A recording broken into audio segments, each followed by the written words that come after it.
Ouvrir une ruche. Ouvrir une ruche n'est pas une opération qu'on fait à la va-vite ou bien de manière aléatoire. Il faut vraiment qu'on ait un but précis. À chaque fois qu'on ouvre une ruche, on va un peu déstabiliser quand même leur environnement. Donc l'objectif, c'est d'y aller le moins souvent possible, et seulement quand c'est nécessaire. Il est évident, mais il faut le rappeler, qu'il ne faut faire de visite que lorsqu'il fait relativement beau, pas trop de vent, puis aussi que vous soyez plutôt détendu, donc pas très fatigué, parce que ça demande aussi de la concentration. Évitez de le faire quand il pleut ou par temps orageux, car les abeilles vont être très nerveuses.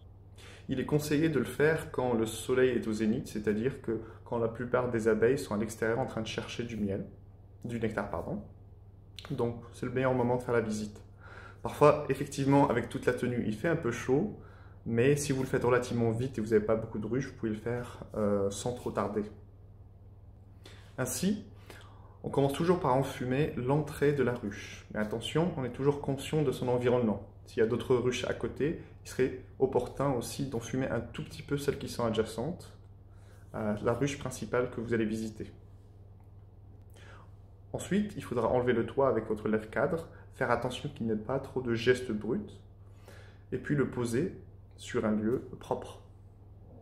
Ainsi, on a enlevé un peu le cadre, dès qu'on a enlevé un tout petit peu le toit avec le lève-cadre, on envoie quelques bouffées de fumée à l'intérieur, puis au fur et à mesure qu'on ouvre complètement, on en met un peu partout.